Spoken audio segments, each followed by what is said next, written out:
Focus on Liberia uncovers and showcases the best of Liberia and shows the world the truth about Liberia. We educate, elevate, and promote all things Liberia. We conduct interviews, panel discussions, debates, and more. Tune in to Focus on Liberia on Facebook and YouTube and be a part of the stories that make up the news. This is Focus on Liberia, and I am Dennis Jah. And I am Ansony Sieh. Of course, this is the hour of politics, and welcome to the broadcast. Quickly do us that favor, hit that share button, share the discussion, something that is more like a debate with somebody in your contact. Let us reason together politically. Liberia is the subject here, but there's a focus also. The gentleman, Henry Pedro Costa. Folks, you might want to know our topic. Henry Pedro Costa and his recent trip to Liberia. What all can we read into his trip? And the man Costa, some people think he is a consequential political actor in our nation's politics. Let us talk. To do this, I have a friend of Mr. Henry Pedro Costa. He's no one else but a progressive thinker. Darlington S. Collins, the same boy from Town. It's good to have you, young brother. Welcome. Well, Brother Ansony, it is indeed a pleasure to be here. Happy New Year to you and your many followers here while watching Focus on Liberia. And also good to see Brother Moba, especially in this new year as we, come on this live Facebook presentation to talk about issues, especially on foreign issues. And as you may be aware, you said it quite right.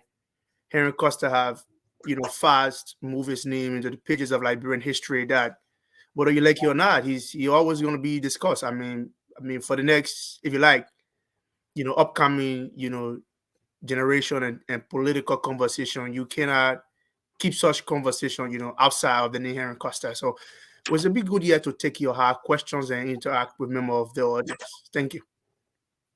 All right, it's good to have you. And here also and seated comfortably is Mumba Kesali.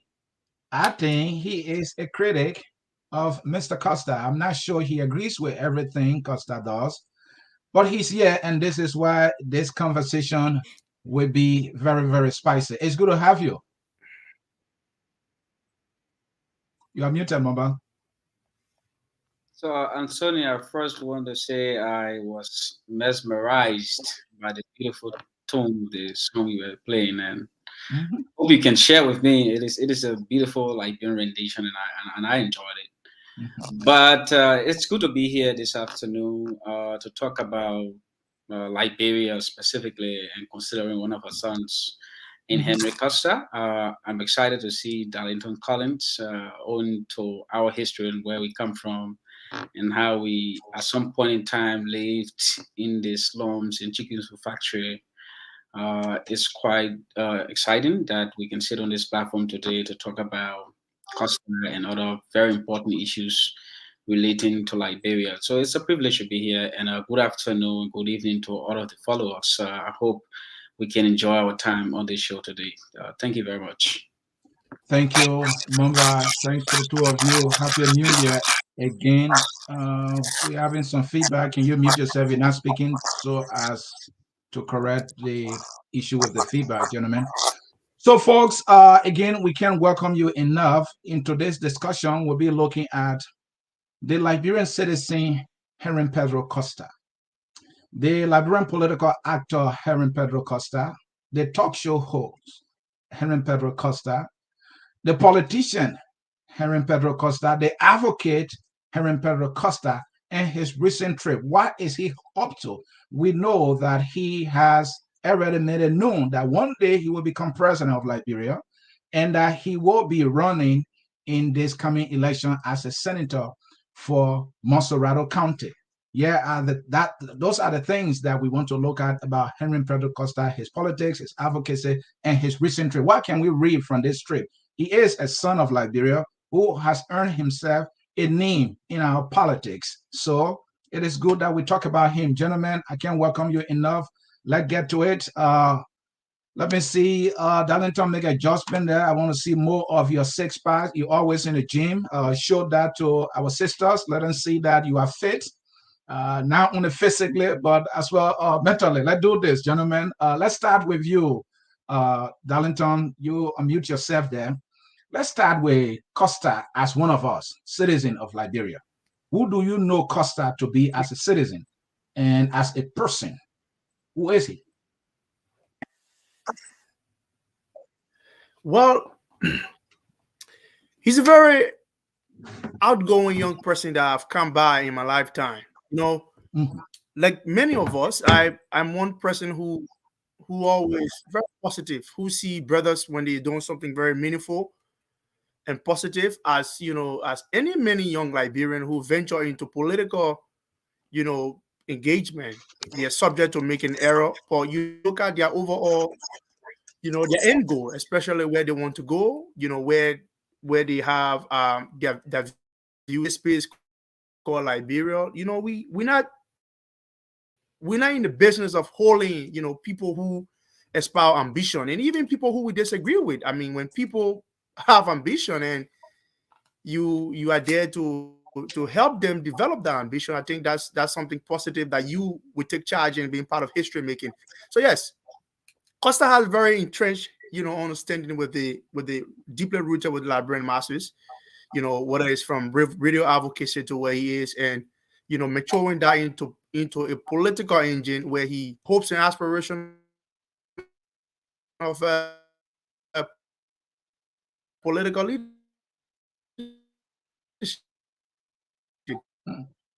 Darlington, he has said to you that he wants to go of most Morado County. We open to them.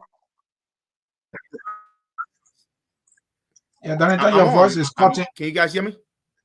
Yeah, your voice is cutting off. I don't know if it is the host. Yeah, you're coming in broken. I don't know if it's the internet or whatever it is. I don't know what can we do to correct that. If it is okay, you can leave and come back in, hoping that it corrects that.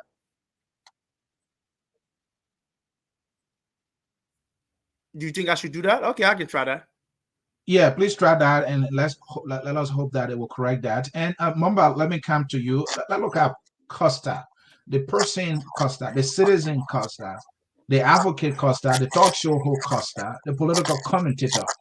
What do you know about this man that you want to say you agree with, you disagree with?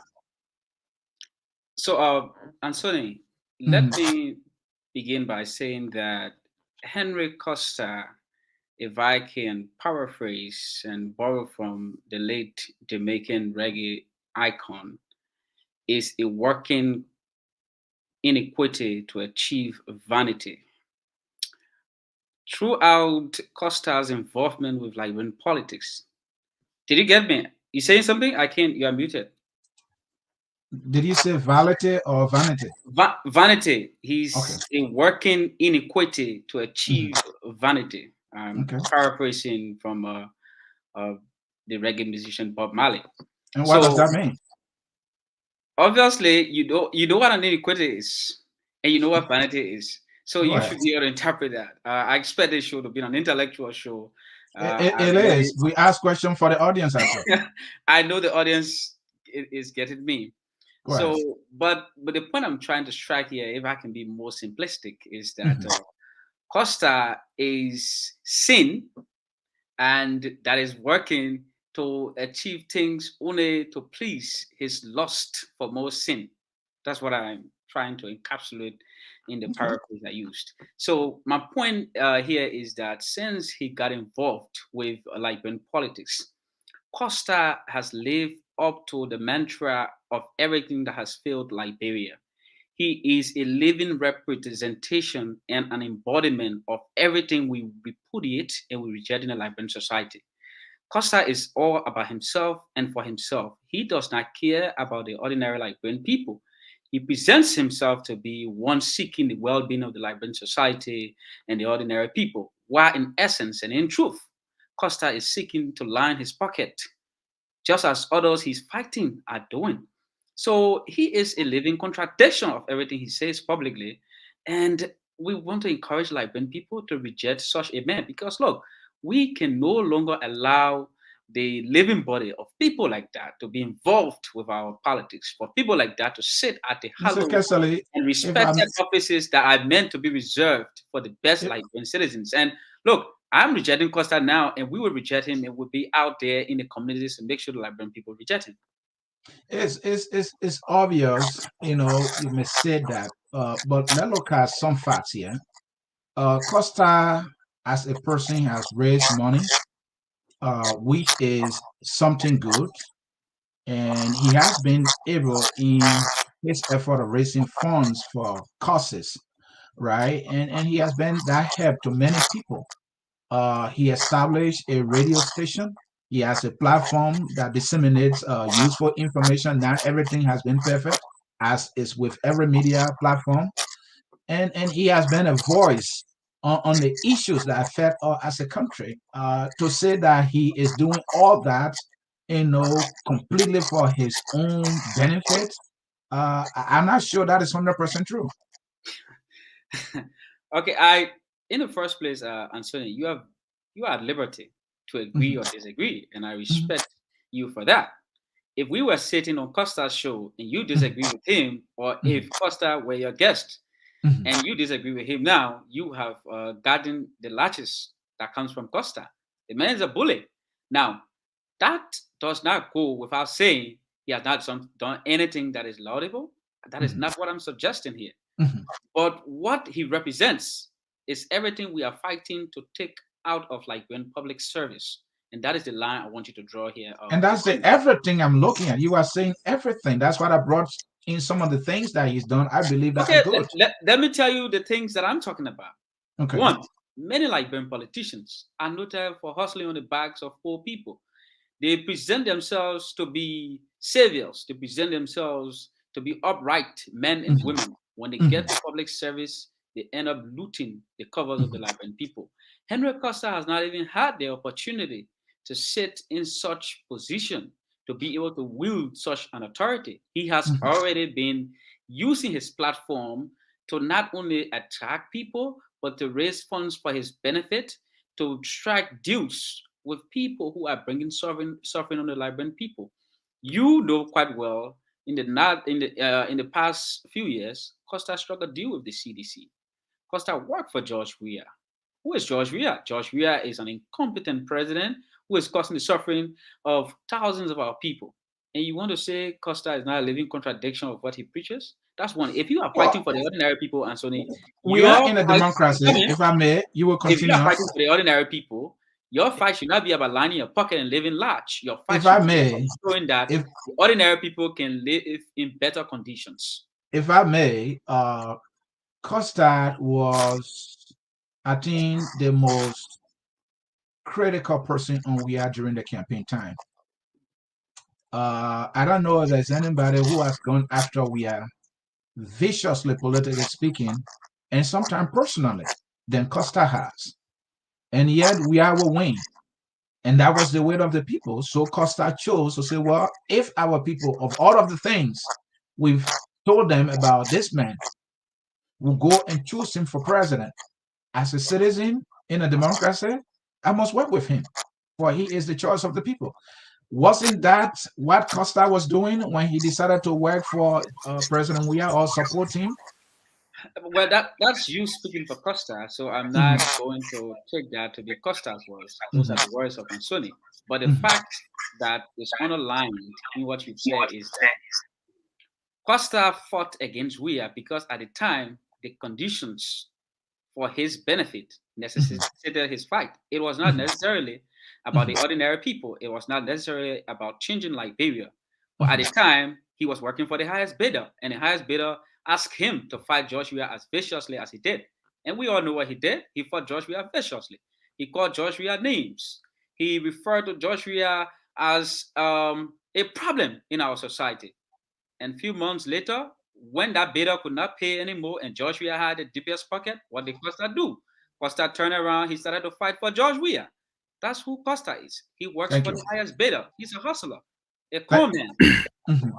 Thank you. And Darlington, is good you joined in back. Thank you so much for that effort there. The question was Costa, the advocate, the political commentator, and the citizen. What are the pluses and minuses that you see? And in your absence, your comrade here, Kesali, completely said that Costa has been more about himself than anything else. That's what he's saying. What's your take? Well, you see, that is the chicanery, of people who have absolutely nothing to say. They run around the room here with these kinds of flimsy allegations. The man is, after himself. He's concerned about who lines his pocket. He's concerned about living large. Look, I come on these kinds of conversations to deal with the real issue, the substantial issue. Look, if Kesali's analogy is true that Costa is interested in the highest bidder, then brother Kesali, then Costa will be working for your bossman, who is supposedly the richest Liberian on the face of the earth. But let's be honest here. Costa is a political person, and anybody who wants to engage him, we all know when Mr. Weah took over the country in 2018. By the way, go look at Costa political past, except the guys from the ANC. The ANC, you want to extract who have more of an offshoot of the CDC political ideology? The birth of the ANC was a whole political arrangement that came when members of the CDC at the time, the Oreshogu, that whole transitioning from the ANC of the CDC to that of Alexander Cummings, there have been some of us who are not even members of the ANC. There have been allegations that Mr. Ellis Cummings bought his way into the People's Party. These are allegations. So she won't run with such a narrative. Costa, as you may be aware, Mr. Weah took over the country. It was just not fair to the Liberian president that people come and start lambasting the president who just took over in a year. You follow me religiously on social media, Ansony. And many of us, a lot more actors in the politics, weren't talking. Nobody was criticizing Mr. George Weah. So Mr. Weah come to power, even if you critique him from, the regular political campaign. Now, here's a young man who is sworn into office. Do you look at the future of your country to say, hey, this man has been elected president. Let's work together and see the way forward of our country. Look, that was the popular mandate of the Liberian people. The Liberian people so desire a George Weah presidency in 2018. You talk about deals? If Costa was interested in working for the CDC, he would be there by now. Mr. Bueka, who is one of the major opposition political forces in the country, offered Henry Costa financially nothing.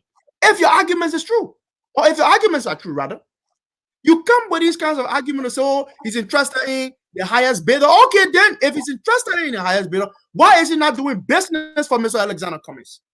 Well, Darlington, if I may here, Darlington, hold on. If I may here, gentlemen, one at a time, please. Let me follow up with that. Give him an answer. Hold on, Mamba. He's asking a direct question. Hold on, Mamba, please. One at a time. Let me give him a direct answer. Yeah, you will come in, please. Please hold that. Not necessarily. I'm sure you're not the gentlemen. Gentlemen, I'm moderating here, please. If I call you to order, please, so that the discussion will flow. All right. And Darlington, my follow-up question, you are saying right. If what Mamba has said that Costa is about the highest bidder, and you are saying, well, that is the opposite, because if his argument could hold water or holds water, then Costa will not be doing business with Waka because Waka offers nothing financially. Nothing to offer. Here's the thing, though. There might be a reward for supporting Mr. Waka.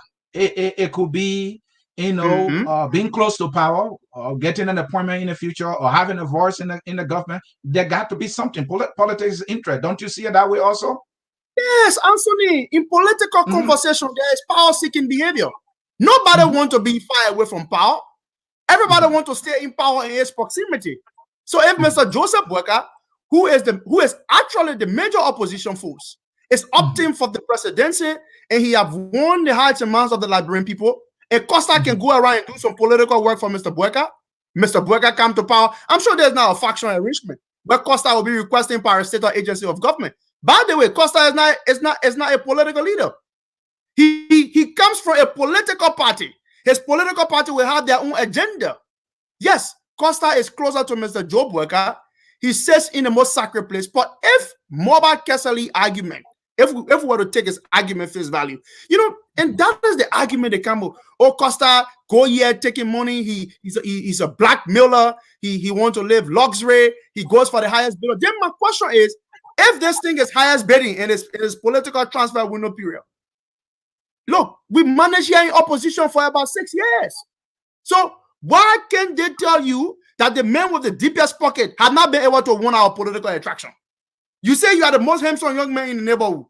You are the man with the deepest pocket. Why isn't it possible that you have managed to get one of the beautiful girls in the community? You just throwing tantrum. You probably when you go, put her on this girl and she probably rejected you. You just jumping around. Oh, she left money business. But don't you have money to meet her financial demands? You see, they don't have anything substantial. They compare, and that is the mistake of my friends in the ANC. I haven't taken up upon my time to criticize Mr. Alexander Cummings. I think anybody wants to be president, like Darlington, they leave their political leader, they leave their political agenda. You have Mr. Alexander Cummings, a man who has worked in corporate America, very respectable young man internationally. You leave such a political idea in selling Ellis Cummings, and you take it singularly upon yourself to attack Mr. Henry Costa. And Darlington, this is more about Costa. I know you can pivot here and there, but let me follow up so Mumba can come in quickly here. Yeah, let me follow up so Mumba can come in quickly here. This Costa hasn't been consistent, and are you prepared to, let's say, list what minuses he may have as a politician, as well as you are prepared to talk about his pluses? Has he been consistent? And are you prepared to narrate his minuses, politically speaking, just as you are prepared to narrate his pluses? Is that no? You see, I have been one of the very objective friends to Mr. Costa. I've said many times to Mr. Costa, I think sometimes in politics, when Mr. Costa does the Costa show, one of my criticisms of Mr. Costa is that sometimes people get carried away in the moment when they're on the Costa show. Sometimes he gets very reactive to things. And that has been my issue. I say, like, sometimes when people are on the air and people say something, people have that way of reacting. I think that's something that genuinely I think is important that he works on, especially he's been in political communicating business for a while. But as a friend, he must be open to criticism. You must critique him. But if you have nothing substantial, he collects money here. Costa has been in this business for a while. Why, if he have solicited money for your political leader, come here with the facts. Don't be jumping here. And will you say, hold on, Mamba, will you say his negatives? Will you say his negatives outweigh his positive, or his positive outweighs his negative, politically speaking? This is a man who risks himself. When he sat in a Delaware, a Delaware studio, and called on Liberian to rescue a fellow partisan of Mobile Kesali. That is the kind of selfless young man we're talking about. A man who went against the odds. When the government decided to keep Justina Taylor, arbitrarily, a woman who was raped, beaten on the orders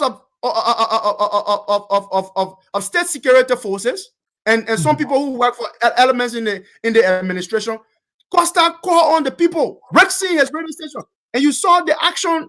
When Costa led that, called a public, uprising of the people to go and rescue Justina Taylor. The government moved to action to shut it down, Mr. Henry Costa business. That was a business that brought income for Costa. You want to talk about self? That is why Costa have given. Costa have given. That is why he have given to this Liberian contribution. Let's talk about that. Thank you, Darlington. Thank you so very much. And Mumba, what I'm hearing from you here is that this man negatives are too many. Ansony. And tell me that's not what I'm hearing from you. And if you are saying his negatives are too many, what are those negatives that are too many for which you are trying to be so critical?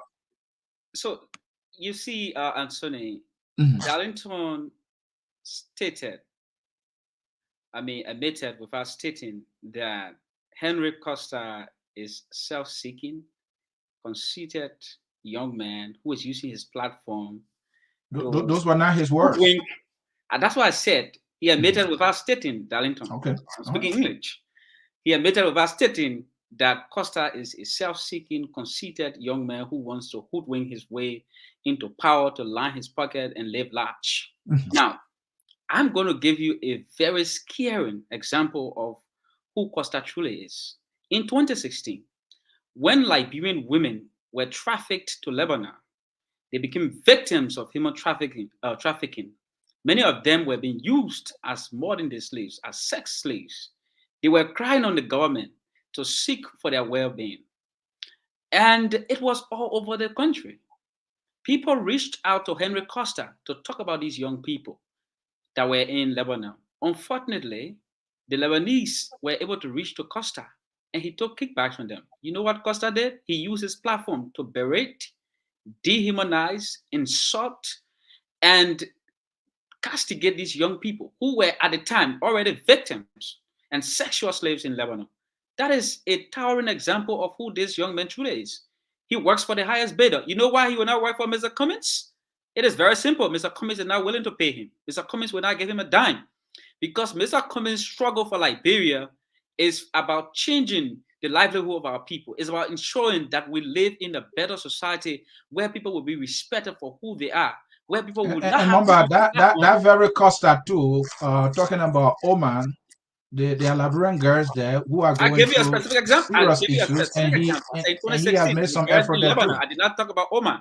I said in No, I'm bringing it up too Lebanon, because I want all of you to be balanced in your analysis. Because someone was out. Listen, Ansony, I can assure you, I can give you many examples. When the little children at Me Too, the school in Monrovia, those children were raped by one of their proprietors. When the school was shut down, didn't you see Costa fighting for people who victimize our children from West Point? That's what Costa did. Costa works for the highest bidder. There are many examples of who Costa truly is. He does not fight for ordinary people. You saw Costa, take for example, when Mo Ali had an issue with Augustina Gray, Costa used his platform to insult that young lady because you know what? It benefited him politically. And you telling me because Mr. Cummins is not willing to pay Costa, that's why that's an evidence that Costa does not go for the highest bidder? No. Costa goes for the highest bidder. But this one, Mr. Cummins is not willing to pay. That is the only difference here. But the fact here is that, Ansony, we will not give Costa any breathing space to come anywhere close to state power. That will not happen. He can continue to have his nighttime dreams. It will never become a reality. Because at the end of the day, we want people who will be a change maker, not people who will come and perpetuate the suffering our people are already going through. You see how Costa has flip-flopped many times with even George Weah. So we go into the election, Costa considered George Weah a nightmare and people should not vote for George Weah. Right after the election, Costa meets George Weah, he gets kickback and he admitted to getting $5,000 publicly. He gets kickbacks from the government, automatically George Weah becomes... The $5,000, according to Costa... No, let me set the record straight. You have time, gentlemen. Allow me to... receiving money from the government. Didn't he admit it? I'm saying to you that the $5,000 that he said was given to him by the president through Calasco was for a platform being used over the 10 months that he supported the government, and looking at the level of contribution that he made, the support he offered the president, that was nothing other than a token. And you think he didn't deserve that for using his platform over that time? Thank you for verifying and authenticating the information that Costa works for the highest bidder. He knew the government could pay him. That's why he used his platform for 10 months or whatever period of time. There was no such agreement. Excuse me, Ansony. Few months ago, President George Weah calls Henry Costa. Whatever happened between in the background, we do not know. The next day, Henry Costa comes on the platform and refers to George Weah as magnanimous and a good leader, and he's showing good example. Costa just admitted today that George Weah is calling him every day, to an extent where he tried to compare the number of times George Weah called him versus the number of times George Weah calls the Minister of Information. So what does that tell you? Costa works for the highest bidder. Even when once George Weah is willing to pay, he's going to obviously kick back out on the side one day and then move on to George Weah. That's what Costa does. We cannot allow such a man to come anywhere close to state power. Thank you. And Darlington, something that for me, I really have issue with when it comes to Mr. Costa is the constant insult that comes from this citizen and brother of ours who has a mega microphone and he has thousands of people listening to him. You know, we can have all the political disagreement, but to be insulting people he disagree with politically, it is a bad example. One can only think, when is he ever going to abandon that behavior?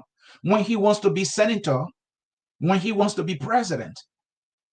When? That's the question. You know, it is a narrative that people who, you know, don't support Costa drive, that he says on his platform he insults people. And I challenge you, Ansony, go to the different Costa show editions and point out to me particularly what did Mr. Costa say to John or Peter or Paul. He used adjectives, sometimes that are very unkind, to describe people's action. If a man is a thief and a criminal, he's a sneezing thief and a criminal. These words in the dictionary, they are there for people to use them, especially to describe people's action. Why do we use adjectives? But let me go back to... Do you use those adjectives on those same individuals, Darlington? Because you disagree with those individuals just as Costa does. I use adjectives appropriately. So if Ansony Sieh, you know, engages in behavior... Are you suggesting Costa is not using them appropriately at some time?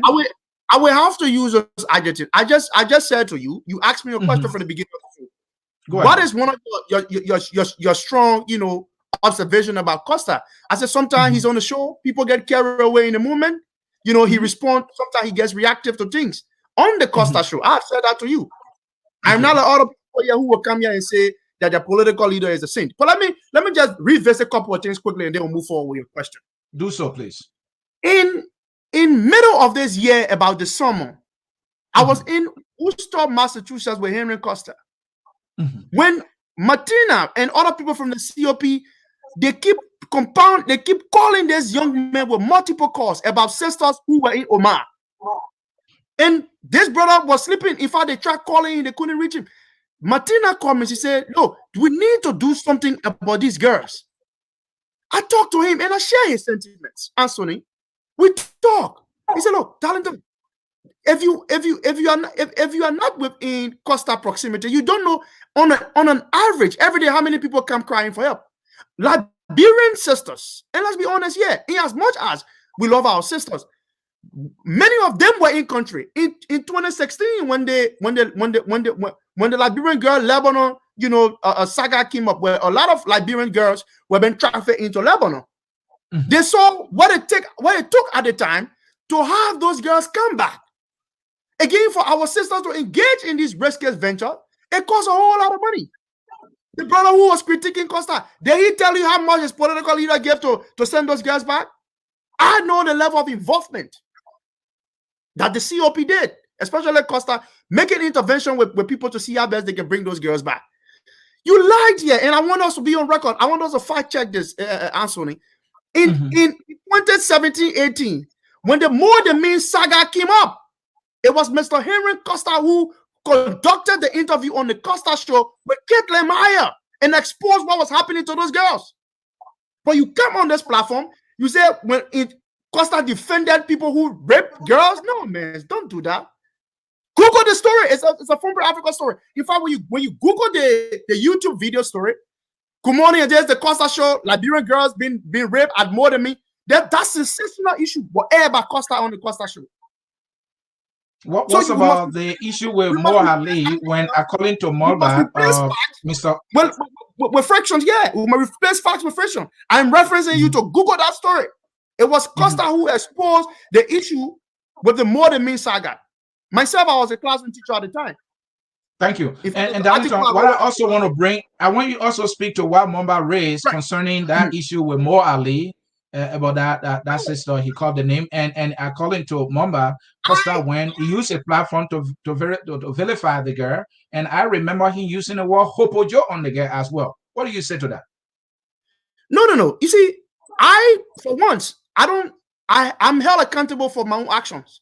I said to you on my page, and you follow me. I called the Mo Ali situation with the young sister as sexual exploitation. But also, it is also fair that members members of the opposition at the time who criticized Costa ran with a narrative as if to say that this girl who and Mo Ali has sexual compensation as if to say she was a minor. No. And Ansony, we are in the US. When people are of legal sexual age, they go and engage in their sexual activity and they solicit money law. In America, you cannot solicit money for sex. It's criminal under US law. So after this sister had engaged, with Mr. Mo Ali, she's on record for solicited money. I will not use some and Darlington, do you really want to make that argument? Because there was a girlfriend and boyfriend business. So why couldn't this girlfriend ask the boyfriend for help? And you call her soliciting money in exchange for sex? What I'm saying to you, the narrative that was being told at the time, as if to say this girl, who Mo Ali and all her conversation, that this girl was a minor. Mind you, we are talking about a university student. This girl has social issue with Mo Ali and requested some form of money. I don't know to what extent Mr. Costa, like I said, he was on the show, how he chose to defend his friend Mo Ali. I called it out. I said, sexual exploitation is where when people use, their position in social space or social influence to impress on the minds and in return exploit something from the weaker vessel, which was a younger sister. And I called it out. I didn't go on my page defending Mo Ali. But the narrative that was being told is that this girl was a minor, this girl was of age. Thank you. And gentlemen, let's move to something else here. Let's move to the substantive discussion. I need to. Yeah, you will. You will. We press with time here, gentlemen. Please, let's do this. So let's look at this. Let's do this, gentlemen, please. The kid Meyer more than me. The lie that you address that, Darlington. You address that, and gentlemen, please. Let me. Yeah, you will. You will. I have to do this, please. You will. Irrespective of the how of Costa politics, meaning how he does his politics, right? Has Costa positioned himself very strongly and earned a spot in our politics without question, with all the things we can have against him or disagree with? Can we say for a fact, and Mamba, let's start with you. Can we say for a fact, this man, irrespective of how he does his politics, has he earned himself a name, a recognizable name in Liberian politics that he cannot be dismissed without question? Costa is a sleazy, disreputable, unsavory, corrupt young man. He has taken the side of everything that's wrong with Liberia. Costa is on record for disrespecting and insulting Liberian women. I can give you over 10 names right now. Costa constantly insulted Mrs. Ellen Johnson-Sirleaf at the time when she was president. Costa insulted Madina Wissa. Costa insulted Senator Boto Kane recently. Agustina Gray, I just talked about her. Costa insulted Josephine, former Representative Josephine Francis, Mape Morgan, Vivian McGill, Shafa May Gray. The list goes on and on. Do we want such a repudiable person sitting as a senator in Liberia? No, certainly not. Costa represents everything we do not want. We can't have a man Costa sitting as senator. We can't have a man who, when you disagree with, he comes and insults you. Look, there is a difference between disagreeing with people or being political opponents. My question is, in spite of that, has he earned himself a name and a spot in our politics? The spot he has earned can be compared to that of the likes of Prince Wyatt Johnson. That is the spot he has earned. The spot he has earned can be compared to everything that's wrong with Liberia. There is no way we should look at Costa as a representation of morality in the Liberian society.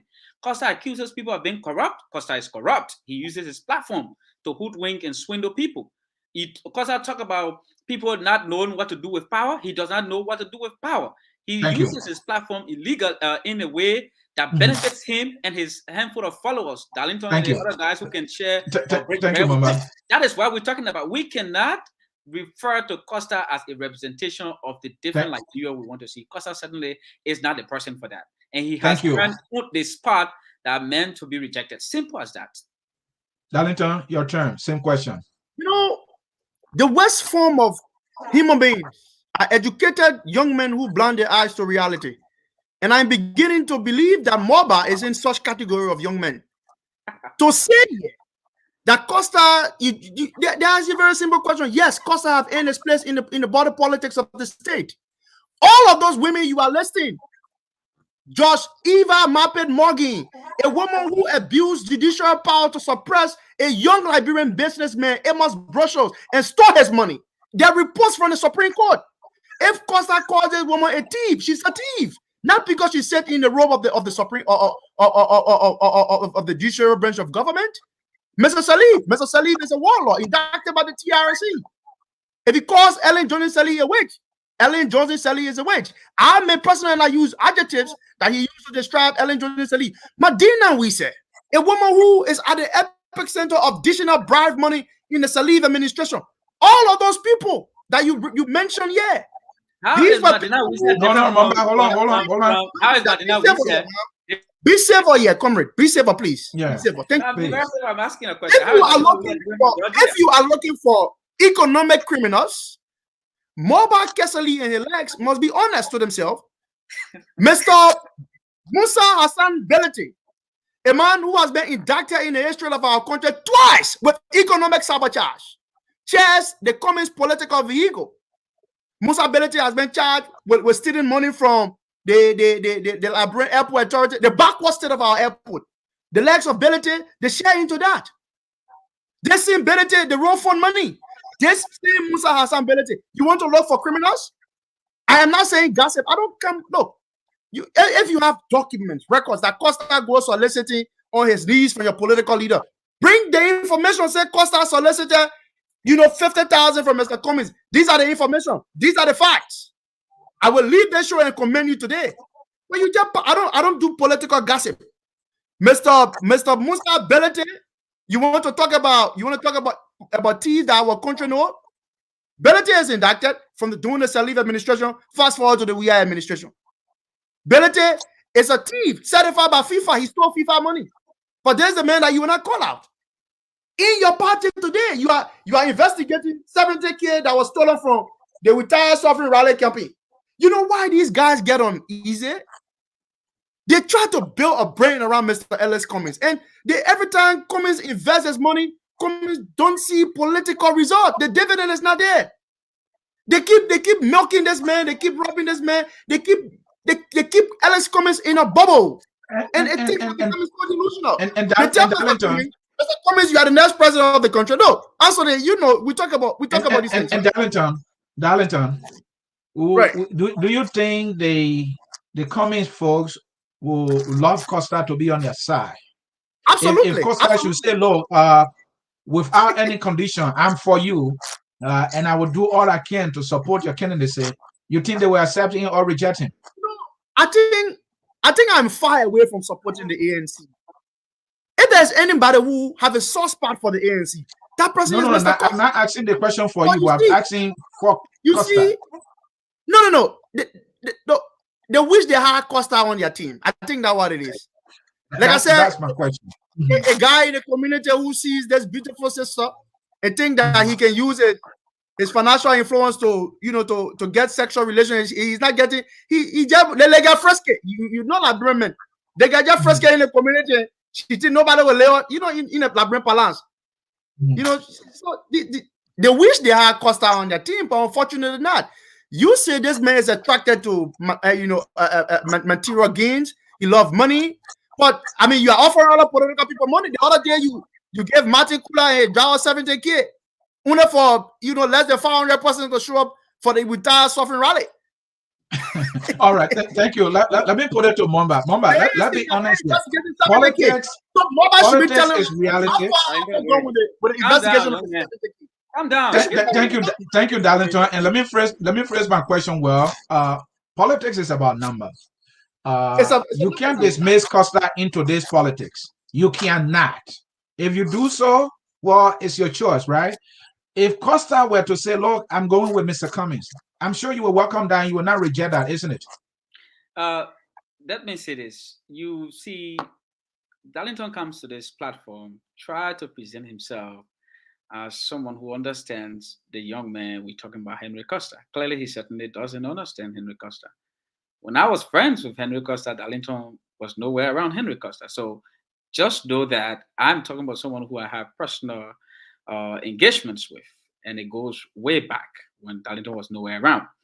The fact here is, Ansony, we cannot start to delineate Liberians from who can support or not support Mr. Cummins.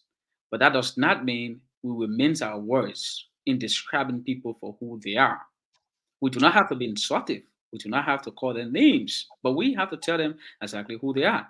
Darlington comes here. He tried to give you reasons why Costa should insult Mrs. Salif. Okay, how do you justify your action of insulting Mrs. Salif because he says she's corrupt? Insulting her does not answer that.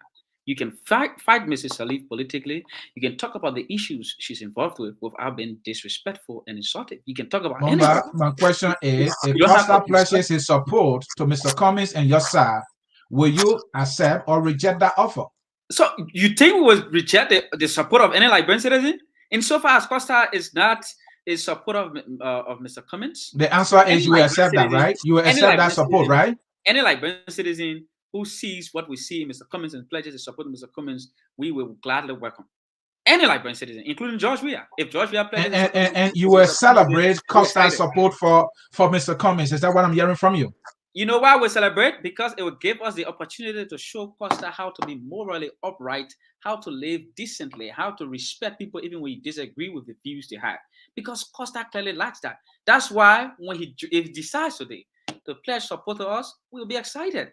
Because we will have the opportunity to baptize him, to teach him how to respect people. I like the honest answer. I like the honest answer because it's consistent with what you've done.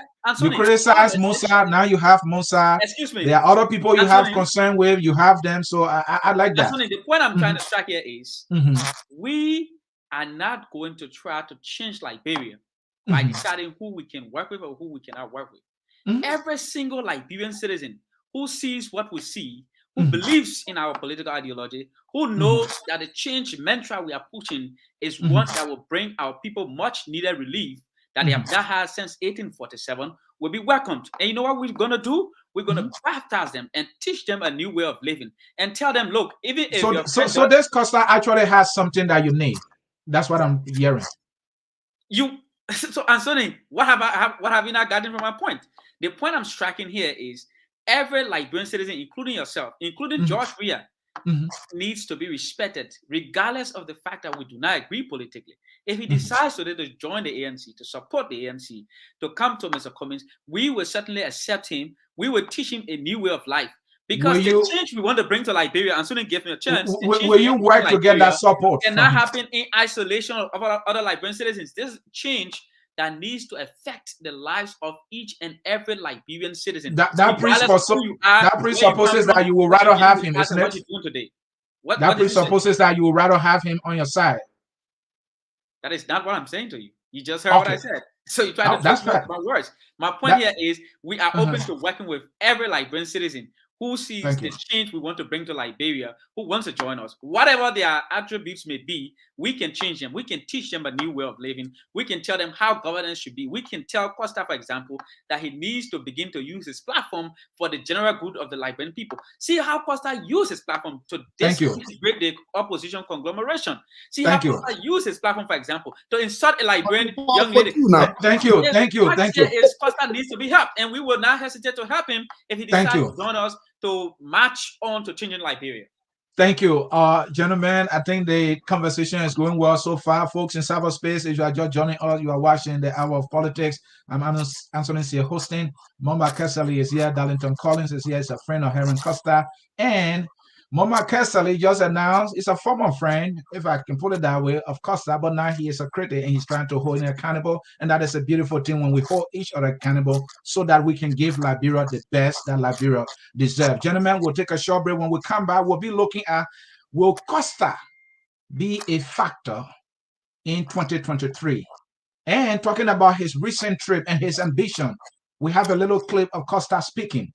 What is the reading of that from the political mass? We'll be right back At Focus on Liberia, we discuss everything Liberia, from education to politics, arts and culture, entertainment, agriculture, history, religion, family, and technology.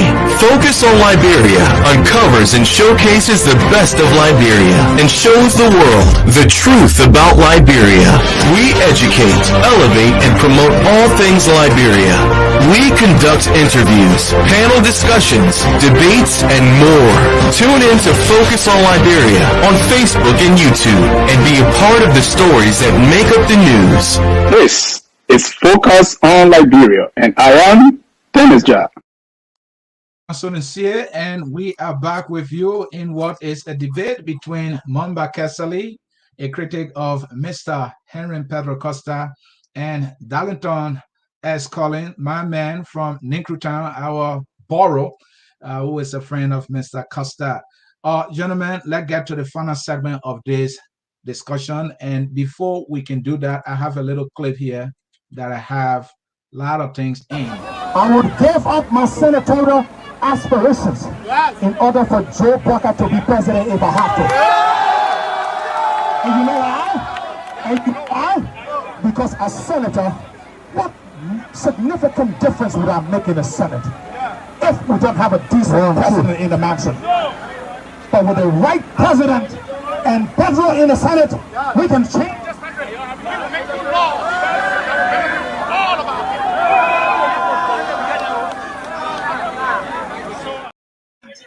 So that was Mr. Costa there talking about if he will have to relinquish or abandon his senatorial ambition to make Joe Walker president, he will surely do. And gentlemen, I don't know what your reading is. He went to Liberia. He put so much time and resources into this trip, especially the arrival. There was a parade. He expected a huge turnout. Many people disagreed that he got the turnout that he was expecting. Did the turnout influence that statement? I didn't get these people. Has my support diminished? Does it mean that it's not right for me to go into the senatorial race?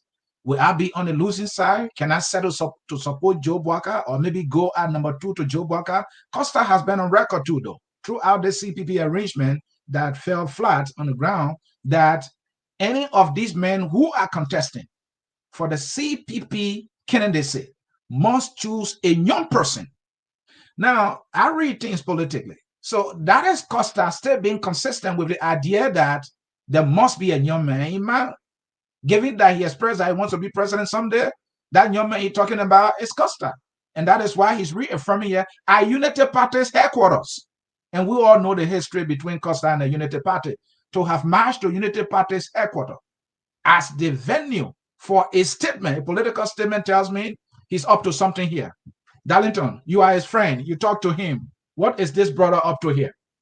Well, you see a young man who goes to the country and tells you clearly that he's about to engage in selfless venture, that he don't mind relinquishing his quest to go into the Liberia Senate to ensure that Vice President Walker becomes the next president in 2024, elected in 2023. He's clearly identifying to you that should be the cause. That should be the battle. That should be where the energy, the armory, that should calling on all well-meaning Liberians to rally forces to support. At what price, though? At what price, though? At the price of paying, because you see, Liberians run the risks of paying for it dearly if we miss out an opportunity of replacing this administration in 6 years. Look, it would do no good for us to have a Senator Costa if we have a President George Weah re-elected. No good. You just have a senator who will be in the Senate, who will be leading advocacy efforts and ventures. And I'm not saying this is like the decision that Costa is going to contest the Senate. That is a personal decision that he has to make. But yes, Mr. Costa will be on the ballot in 2023. But that is not our foremost focus and agenda. And even people who are opposing, let's assume for the sake of argument, our friends in the ANC, look, the real two battle should be ensuring that Mr. George Weah do not go back to the executive mansion in 2024. That should be the battle. So he is telling you, and you look at the electoral number. The only person that stands the possibility of thwarting that agenda is Joseph Boyka. That is the only person that stands that possibility of thwarting such an agenda. Not Mr. Alex Cummings. We can look at the last performance from 2017. Mr. Cummings managed to pull 7% of the vote. And I'm not trying to say this to be funny or anything, but that is how Cummings have managed to show his political strength. Is that possible that 7 can go up to I'm not sure that some political miracle is possible to work, that 7 can turn to 70. The numbers, have a way of working up to the number line. So even the friends in the ANC, they need to, if they are so vicious enough to oppose this man, they need to tell who their candidate for the Senate will be. Are you supporting Mr. Sir Joseph Onokoba, who is from the CDC, or you are supporting your senatorial candidate? I heard some, sister in Mosorado have declared her intention to run for the Senate in the ANC. That's good. And we don't want an easy route for Costa to the Senate. We want a competitive process. And we are very aware that, 2023, if Costa goes in the Senate race, it's going to be a competitive process. We want the exchange of ideas. We don't want it to be a smooth roller coaster ride. We don't want this thing where you hear ANC people say, "Oh, you just gave it to Mr. No, there's not. Darlington, the other piece there is Costa nurturing the possibility of going as the vice presidential candidate with Joseph Boyka? In politics, anything is possible in politics. But so he has opened that window already. He has opened that window already. I am telling you definitively that we do not have any such intention, especially of keeping our eyes on the number 2, the vice running mate. And Costa have said repeatedly on platform that he don't intend to comment further. That decision is squarely within the purview of the vice president. It is Mr. Joseph Boyka who gets to pick his running mate. And that is where we will know who genuinely support Mr. Joseph does Boyka. he have interest? Does he have interest? If this man tell you when he went to Monrovia that he has presidential ambition, yes, anything is possible in politics. But what I'm telling you, that our agenda now is to ensure that Mr. Costa goes into the Senate in 2023. And when he made a statement that he don't mind risking everything to contest in 2023, there are possibilities that it depends. If we are charged with better responsibility, he may not be a candidate. Okay. He may not be. Thank you. You couldn't have said it well. Yes, go ahead. Let me underline a pristinely marked contradiction in everything that Darlington Collins has just said. The young man has admitted that the defeat of George Weah should be the towering target of everyone in the opposition community. But the fellow he's defending here is the number 1 person who contributed and led forces to disintegrate the biggest and strongest opposition force we had to face George Weah. Because you know what? Costa could not face competition from others within the opposition conglomeration. Costa believes that he has achieved some status of a deity and that he is beyond questioning or reproach. And when he speaks, the entire opposition community should bow to him and people should worship him because he understands Liberia better than any other person, or that he is the single person who can determine the next president of Liberia. What level of haughtiness is this? This is pride that is consuming Costa and his likes. Joseph Boyka, after serving as VP for 12 years, was mercilessly beaten by George Weah. That is 40 years in governance that came crumbling to a few years in governance. And you want to sit here and make Boyka to look like he is single-handedly the most powerful person who can beat George Weah? Again, the same mistakes these guys made in 2017, they are repeating it. Arrogance, cloth in ignorance is what has led them to where they are today. Now, what we ask for in the opposition community as the ANC is a competition of ideas. That if you believe that the opposition should beat George Weah, let us come together. Let us go to convention. Let us pick among ourselves. Let us pick the best sons and daughters to represent the opposition ticket and the opposition ambition. What the guys from Costa and Darlington Colley and the list goes on and on wanted was for us to coronate someone and give him state power, even though they do not have a record that proves that they can be better than George Weah is. We are not trying to replace George Weah for this mere sake of replacing George Weah. Our struggle and our fight at this time is to replace George Weah and every other leader who is failing the Liberian people. But we cannot take one corrupt man and replace him with another corrupt man because the next corrupt man is our friend or our brother. No, our allegiance is more to Liberia than to our individual friendship or our individual relationship with people. And that is the message we are taking to our people. If you think that you're going to win the Liberian presidency without the help of anybody, let us go to the polls. And we in the ANC and the CPP, we are not oblivious to the fact that we need other opposition leaders to win the elections. We are not looking down on anybody, not even Darlington Colley or any Collins or any other person. We want every Liberian to join us because look, changing Liberia will involve the individual and collective effort of each and every Liberian citizen. We cannot call someone 3% or 2%, regardless of where you came from, whether you did not even contest in 2017. We recognize your role, we recognize your significance, because the most important barometer we have within our confines is the barometer that determines whether you are a Liberian. That is the only thing. Once you are a Liberian, you are qualified to be involved with our processes. And when we go to the election, that is what we are going to use against the likes of Pedro Costa, who disintegrated the opposition collaboration. And when Baka Thank you. And when we beat Buckeye and the CDC, I can assure you that Buckeye will blame people. Thank you. Thank you, Mamba. Thank you, Mamba. And Darlington, you get the final words on this one. No, he doesn't get another word. And he says something, I have to respond. You don't have to do that. He got the first word, Ansony. You cannot give him a final word. He got the first word on this. You cannot give him the final word. All right, go ahead. Go ahead, Darlington. This platform, boy, you spoke and I was listening carefully. Yeah, so let me give your friend chance. Yes, Darlington, may adjustment. We want to see more of you. May adjustment. You see, yeah. Let me say this. You see, you asked Brother Kessley a question that he had an opportunity to explain to the Liberian people. Is Costa relevant in the politics? And he dilly-dally on the issue. But he swims in contradictions again and say, you know, it was the likes of Costa who managed to destroy the CPP.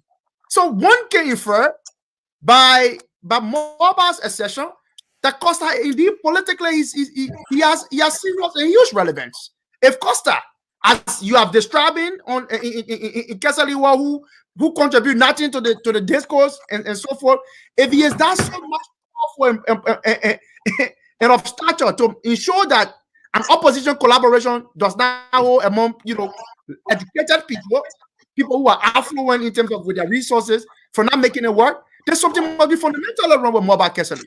He says that George Weah mercilessly beat Joe Brecker. If your argument is true, that we can describe the votes accrued by Vice President Brecker as mercilessly beaten, then how can we possibly describe Mr. Alexander Cummings whipping? You say that George Weah mercilessly beat Joseph Brecker. So Cummings, who didn't even come number 3 in 2017. So how can we describe as beating? So you must be real here, my dear brother. You are looking for criminals, but you are in bed with Musa Belete, a national thief who has been indicted for economic sabotage. He charged your CPP. That should be the question. That should be the hard question that you in the ANC should be answering. You don't tell us. You don't tell people here who support who. You went to a political enrichment. You were accused by people in the enrichment of fraudulent activities, of fingering documents. Deal with those questions. And Mamba, let me say this, and you can respond. So, what makes a win in politics for the ANC if we should not dismiss the Costa factor? What makes a good win in politics for the ANC considering the Costa factor? He's way in Joe Baka's corner. Joe Baka got far two numbers than you. So if we're looking at numbers of the past, you are way behind. He's not even right. So what do you do looking at Costa as a political factor? What do you do? Okay, look, I'm not sure I got your question because Darlington kept interrupting. But I want to say this for the record, that unlike Darlington and the other people who believe they know it all, and that they have our people in their pockets and they can use them in any form or manner. I want to state here that in the CPP and the ANC, we are open to work with every Liberian citizen. We do not see someone as the single largest influencer of voters in Liberia. No one has that. Certainly not Costa. Costa ran in 2017. Costa got beaten. But some people have greater impact, isn't it? He had less than 6% of the vote in Mosfado County, in the district in Mosfado County. That's not true. Don't lie. I can put them accurate numbers. Relax. One at a time. One at a time. You will correct that. I get on Twitter when people lie on numbers. Did I break a nerve? Don't lie on the number yet. Did I break a nerve? Costa got mercilessly beaten in District 6 Mosfado County. How can you now come few days later and tell us Costa can automatically win Mosfado County and become senator and he is influential? If we are going to use Darlington's analogy that because Mr. Cummings got 7% in the first round in 2017 election, he cannot beat Josh Weah, we can use that same analogy to say Costa should not even run to be town chief in Liberia because he was beaten in District 6 by unknown people we do not even know. We cannot even name some of the names that came ahead of Henry Costa. Now, what I need to pin here, and I want you, Darlington, and the audience to get, is that we in the ANC and the CPB, we are open to work with everybody, regardless of who you are, where you come from, what tribal lineage you have, or what religious group you affiliate with. We do not use our politics to look at things like that. The most important qualification we need for anyone to support the ANC and the CPP is to be a Liberian. That is the only measurement by which we determine where you are going to stand in our politics. And we cannot win Liberia's election by trying to determine that this man is a rogue because he's a rogue, he stole before, he cannot work about. No, what we are doing here is we want to change. Are you saying that because you completely lost the debate and argument on clean hands of our society? We have to work with everybody. We have to teach everyone a better way of living, a new style of governance, and that's what we represent. Are you saying now that because you lost the debate and argument on clean hands? No, I've been saying it. I have been saying it. Probably you just trust and I get what I've said. Okay, thank you. Darlington, anything before we go to the phone lines? I know you said you'll be here for an hour and 10 minutes. I have to run. But you see, I'm going to come. I'm not saying he was the first speaker on this matter. Okay, then Darlington, let me do justice. Let us go to the phone line. I have nothing to say. Let's go to the phone line. Let's go to the phone line, gentlemen. Let's go to the phone line, please. Let's go to the phone lines. And remember now, at some point when we started, you were having some issue with audio, so he left and you had almost 5 minutes speaking. So that's why I try to do justice. And let's go to the phone line and see if we can bring in some calls quickly. We have somebody on the line, phone number ending in 3723. Your name and where you joining us from? Oh, thank you, Mr. Sieh. My name is Melinson Yadolo, calling from New Jersey. Okay, Mr. Yadolo, let us hear you. I think you have been following the debate. I've been following from the starting. Thank you for the discussion. And I'm not discussing those two people that stand up better. We are discussing Henry Costa. Thank God that we all live in the United States. In the United States where we live, the behavior of Henry Costa cannot be associated with anybody with political ambition or public figures to be elected in this country. First, I'll give you the example. When Trump got elected, though, are you saying Costa is bad more than Trump? Is that what I'm hearing? Trump got elected here. Costa is bad more than Trump. Costa is bad more than Trump. Oh man, you can't say that. The behavior of Costa compared to Trump, that was Trump got civil and criminal lawsuits around all over the place. Okay. So let me go into the discussion. You know, Governor Blagoje of Illinois, when he was governor, Obama vacated seat. He was caught in a phone call by the FBI, soliciting money from somebody to appoint the person to occupy Obama or vacated seat. He was indicted by the FBI. He was impeached, describing all the power. The prosecutor he found guilty and they put him in jail for 14 years. He was in jail through our Obama administration. It was Trump who gave him clemency and put him out. So Henry Costa, during Ellen administration, on his own platform, on his own tape, he was requesting $50,000 United States from Ellen government, not for him to talk about the killing of Harold Green, why he knew about Harold Green killing, so he doesn't disclose it. He also gave his own tape requesting money from Robert Sally, not for him to buy more Ellen Johnson Sally. His own tape. So if Liberia were United States, Henry Costa tape would have been used to prosecute him for criminal offense. Because when you solicit bribery, it's a criminal act.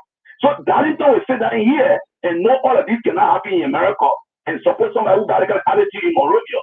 And just as Brother Morba said, Pedro Costa lost district election. When he lost the election the next day, he cost the people in the district.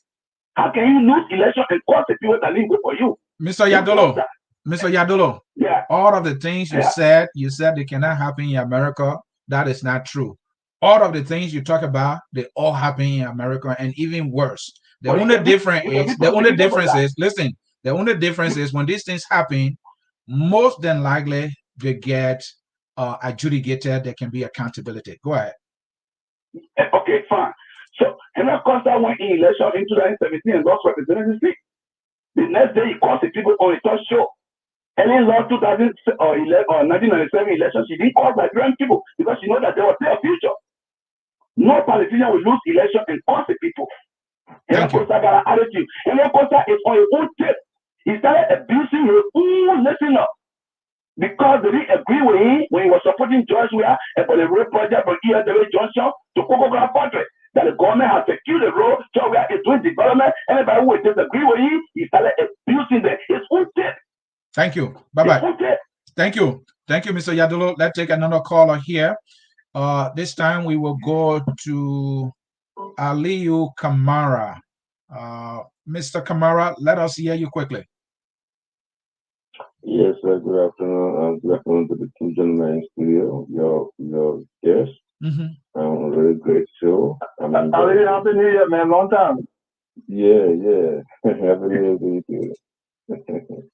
Yeah. You know, something, I'm not here to tweet the horn of Mr. Henry Costa because, to be frank with you, I like the young man, but I do not know how much experience he has, practical experience he has in terms of running any bureau or becoming a senator, what government experience he has, or what administrative experience he has. However, he may still be gifted. And let me disclaim though that I do support his senatorial bid from another country. You know what is appalling sometimes, or what confuses me sometimes, is the ANC with the issue of replacing one criminal with the other. But then at the same time, they say they want to go with one criminal to an election, an in-house election, and let everybody decide so that they can win and become Senate bearer for the entire opposition. Why do you want to be? Who are the criminals you're talking about? Who are the criminals you're talking about that ANC doing business with? When he says that they're not willing to replace one criminal with another criminal, it's clear. It's Josh Weah and Joseph Parker. So, and their only opportunity, their only chance to the presidency is the very criminal Joseph Parker. So I don't know how people can sit on someone's shoulder and tell them that their breath stinks. You can't survive that way.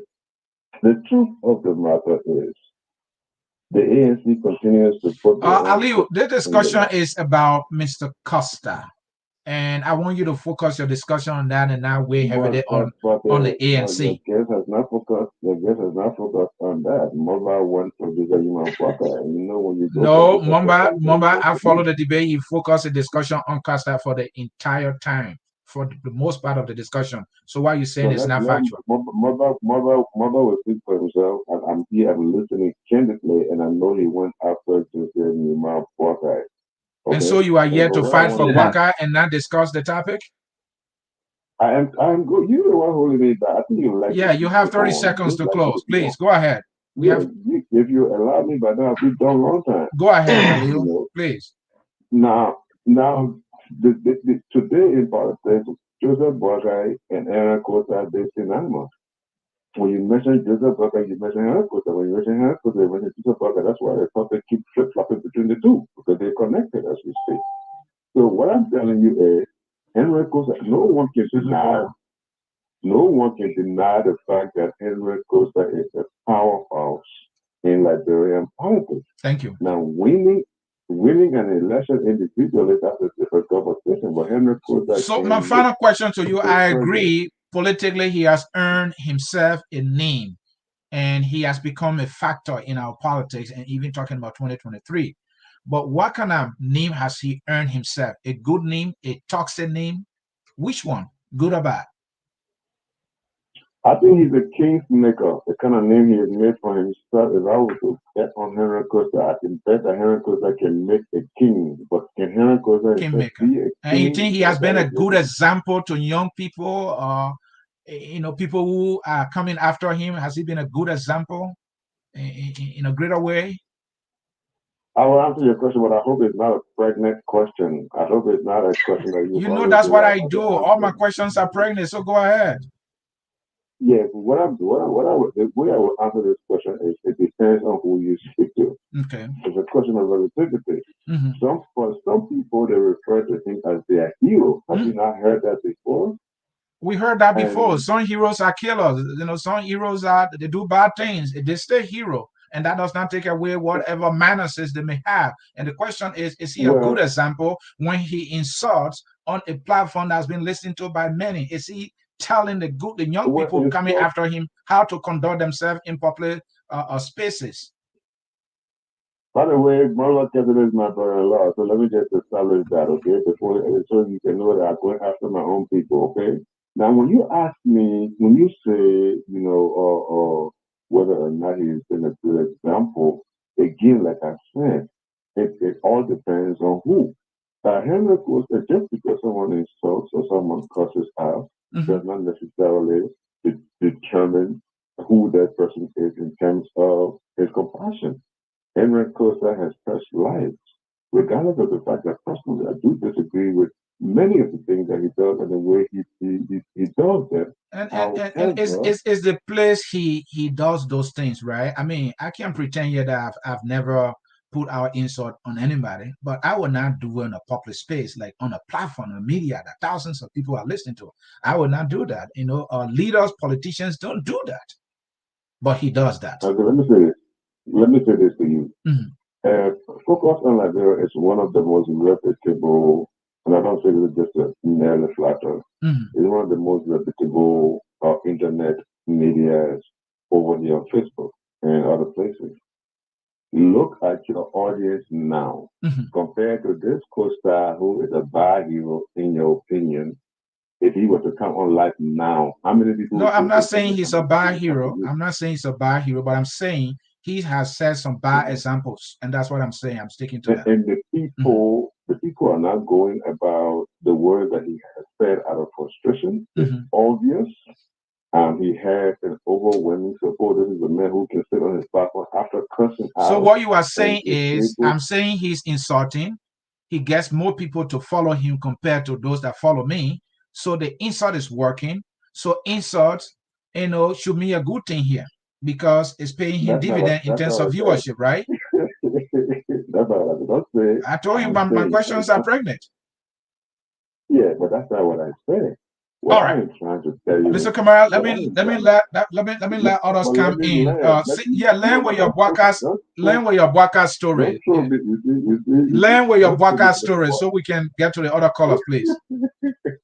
What I am saying is, Henry Costa has established himself already. I know that. Whatever he does is considered Adam. Whatever he's doing now doesn't matter because he's already made his mark. And you think he's not hurting whatever he's built, whatever name he's earned himself when he does negatives, and those negatives might be diminishing, that which he's already established for himself. Look at the crowd. It's not as we expected. The reasons could be because of the enemies that he made in recent past. Forget with the superficial. Just let's look at the reality. All right, Alio, I hate to do this. I'll let you go. Let me be fair to other callers, okay, please? You will understand me and others will not. Thank you for your contribution. Next time before you let me go, allow me to make my point. Don't make it for me, okay? All right, talk to you later. All right, let's get to the man, Prince Williams. Mr. Williams, please. Hello? Yeah, Prince, go ahead. How you doing? Doing well. I'm fine. Ansony. Yeah. Oh, is it? No. Talking to Prince? Yeah, it's Prince Williams' time, please. Prince, go ahead. Let me mute the rest. Yeah. Prince, I heard my last name, Williams. I'm sorry, thank you, man. Happy New Year, brother. Happy New Year. Happy New Year. Go ahead. And let me thank the Focus on Liberia family. You guys have been doing a great job. If I was hosting a show to commend and award all the social media and also pseudo media institutions, I will give Focus on Liberia the Media Institution of the Year award. And this would be astonishing to Ansony because he and I don't get along, but I'm a person who's going to be very objective. Would like to give people the flower what they are like. You guys have been doing a great job. And the reason I give you an award because you have mixed your platform not only just with politics and rhetoric and propaganda, but you also introduce education, historical education, and the social, psychological, even health and welfare, everything. I mean, you guys are doing a great job. Keep it up. Thank you. It's not about a number. It is about the longevity. And you guys, the way you're doing it, you guys will last very long. People who have the number, their future will be very short-lived because as time goes by, people will get distasteful about the kind of way they think that bringing the numbers. Thank you very much for such a great job you guys are doing. Okay, quite good. Having said that, I want to say that our society is just so saturated with hypocrisy that when you hear the likes of Aliu talking, you just wonder what in the world is going on here. And the only answer to that is gross hypocrisy, rampant negligence for the fact and the reality of what should help transform Liberia. You talk about Henry Costa. Henry Costa is a very good talker, a very good agitator, a very good advocate, perhaps a very guy who can be head of a pressure group. But when it comes to politics, he's a very poor politician and a bad politician at that rate as well. Henry Costa left Fire. Fire is a good servant, but a very bad master. And that's the kind of person he is. Henry Costa, he could not win a district. In his heyday, in his most popular day, in a day when he had the ear and the voice of the people, he couldn't win a district.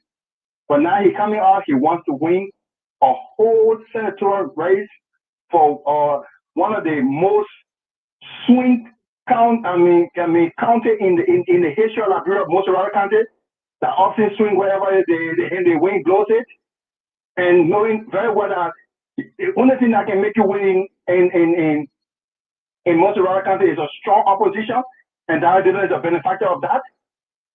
And Henry Costa has devastated and divided and destroyed the opposition for his own self-aggrandizement and his own self-political agenda, and he thinks that he's going to win in senatorial race in most of our country, more or less against the leg of Sir Joseph. Man, y'all got to stop dreaming. The only reason, at least I'm going to be saying this, because it's the marriage. Prince, say marriage is marriage. Prince, you think Costa is nurturing the possibility of being chosen by JMB for VP? Costa can't even have that wet dream. It will be a wet dream for him. He can't fit because VP Walker is very vindictive. He's very unforgiving, and now he's that will be raged upon him that caused him the 2017 election. He still have that against Henry Costa, but he's not using Henry Costa as a tool. You're using Henry Costa because Henry Costa think he want to use the old man to using him too. So both they're using each other. The same way we are there to most of the CDC now in the CDC. They were using his celebrities to get him the power, and he used them to propagate his message. And today he's president. Thank you. Hey, it's a wet dream. Henry Costa will never be a vice president. Joe Biden will never think about something Henry Costa. When Henry Costa is sort of little man, calling him a dead man walking, calling him a sadistic, tribalistic individual, calling him a corrupt politician who has millions of dollars in his office and never developed his county. Thank you. Henry Costa, you think Joe Biden was choosing? Thank you, Prince. And that was. Really? Yeah. Giving more time than me. Yeah. Let leave it there, my brother. Sorry, I'm not managing it. To get more time than Ali Zama. Well, let me land to that. So Ali didn't land to that. I mean, please quickly. The train now. Nobody gonna land on this thing here. Quickly now, Prince. Okay, in conclusion, let me say this. The very notion that most people will think that yes, you got 7%, so you're very irrelevant and insignificant. But however, a man who lost a district election is so relevant now that he's going to win a senatorial election. It's kind of contradictory. Thank you. It's even just a mockery and a flattery. Thank you, Prince. If you have not used most of your time to shower praises on FOL, you have learned it long time ago. Thank you, my brother. I appreciate the call. Okay, but you know what? I thought I was just, next time I come, I was just, go the other way on the FOL. Thank you. I appreciate you, brother. Let us bring in Sieh Goya, full disclosure, focus on Liberia, educational analyst. Like you, Mr. Contributor. My brother Ansony, how you doing? Good. And Oliver, I heard you the man that can challenge people on Loma.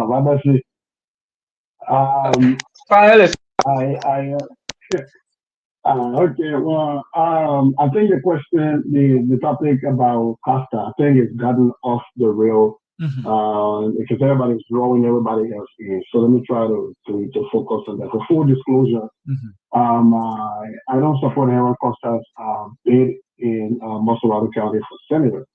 And that's because I haven't heard anything that he says policy-wise. He hasn't laid out his platform yet. And so I'm still withholding and waiting to hear everybody's platform. I've heard the ANC candidates platform, the lady running in Muscle County, and I think we all have seen Sir Joseph, and if he doesn't even say a platform, we know based on his voting records what those ideologies would be.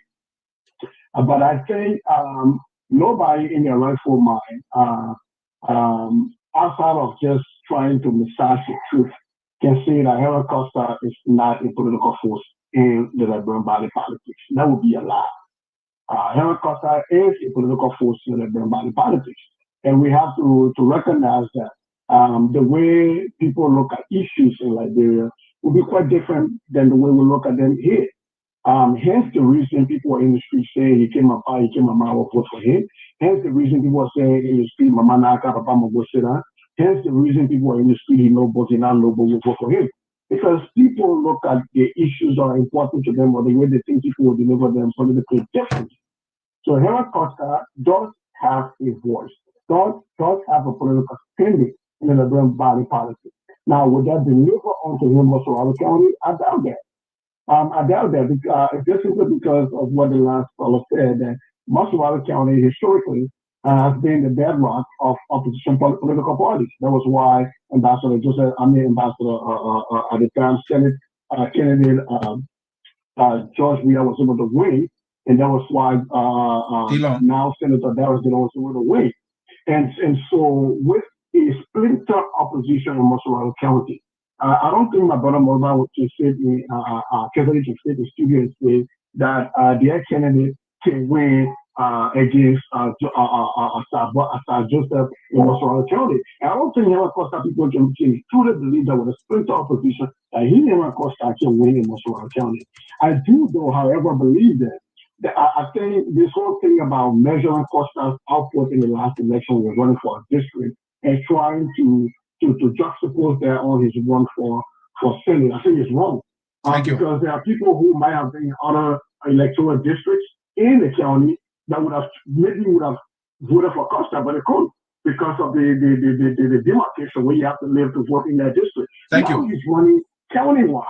And so there will be a lot of people who probably live in other districts that will vote for him. Same thing with Mr. Cummings, real quick. Same thing with Mr. Cummings. I think it's wrong when people try to go back and say he has 7%, and therefore he will not be a factor. Yes, he has 7%, but he's staying on the ground. He's gone from door to door. He's taking away the conversation where people say he was a stranger. He's reintroduced himself to a lot of people. And so going back to say he's a 7%, so he will not win, or that Costa will not win, I think it's the wrong analysis. Thank you, and Happy New Year to all of you in the studio. Thank you, and thank you so very much. That was the voice of Sieh Goya. We go to the man, Evan Morris. Evans. Yeah, thank you, Mr. Sieh, and thank you to Kesley. I mean, he's really doing the rounds. But let me get to the whole question with Costa. The reality is, Mr. Sieh, Costa is a polarizing figure in politics. So most Liberians who are, I hate to say, but those people who are abusive to the current government, they gravitate towards Costa. you know, the disenchanted seditions, those who would sit on talk shows and cuss the president, you know, the likes of Prophet Keys and his acolytes, they tend to flock to Costa. So definitely there's a reasonable amount of people who fit that description. So when Costa comes in the country, they flock to him. But the reality is, you know, a senator for the largest, you know, the most populated county in our country is no small matter. So a person like Costa, with the character that he has, should be examined thoroughly. And let's look at Sir Joseph, for example. You can't discount Sir Joseph simply because he's a sedition or he follows the president. Look at his works. You know, I hate to use a Bible quote, but the Bible says you'll know them by their works.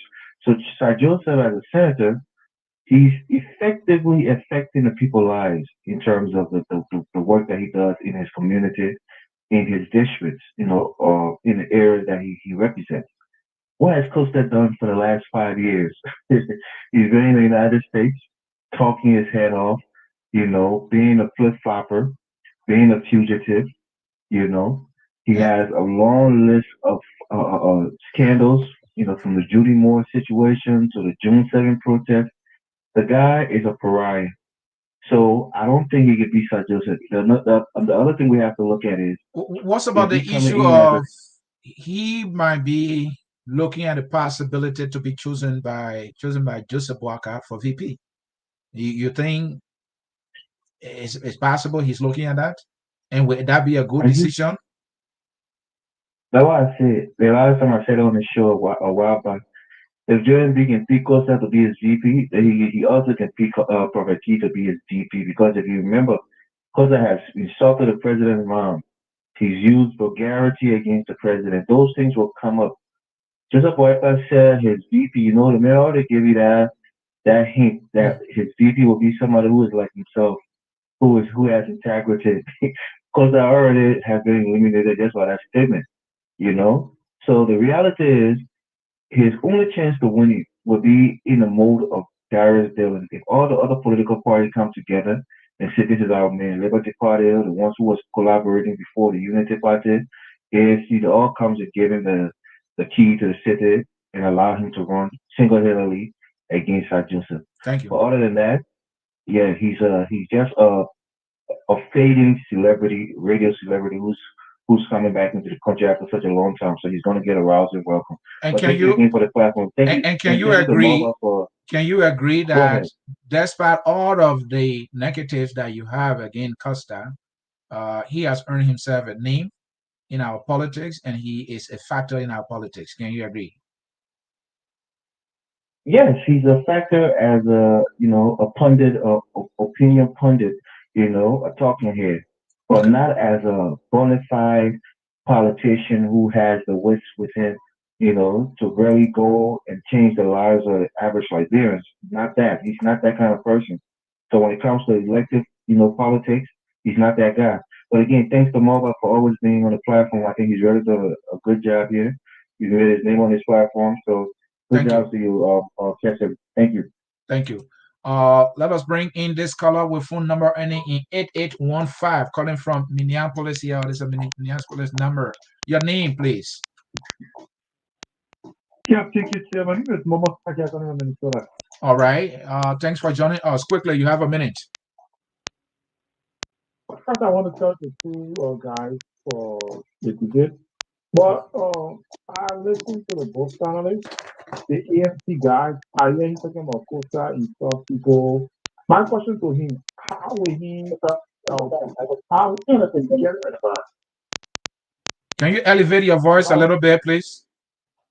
Yeah, I said. My question to the AFC guys: he talk about Costa insulting women, all that stuff.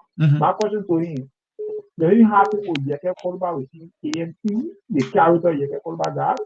Because you look at the thing, it's almost the same orange and apple.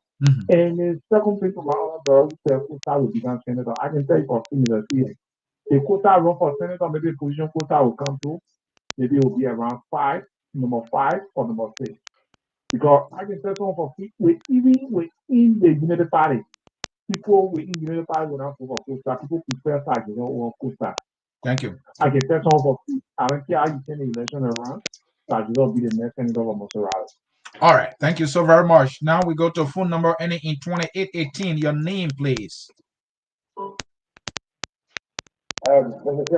Yeah. Hello? Yeah. Please speak louder so we can hear you. Go ahead. Okay, this is Haji Tiger. Okay. First of all, let me thank you. You hosted me before. I'm the one who did saga.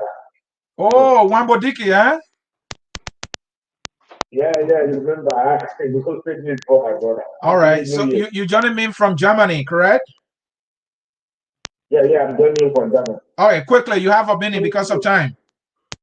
One of my first. Okay, let me first of all meet my two brothers here, Malabar and Darlington.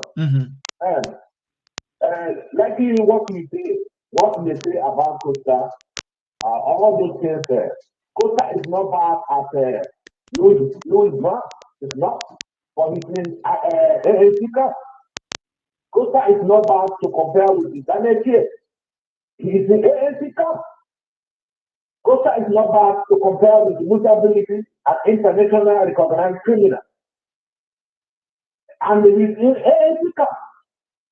So all this noise about Costa and the collaborators and all these things is because Costa is not on their side.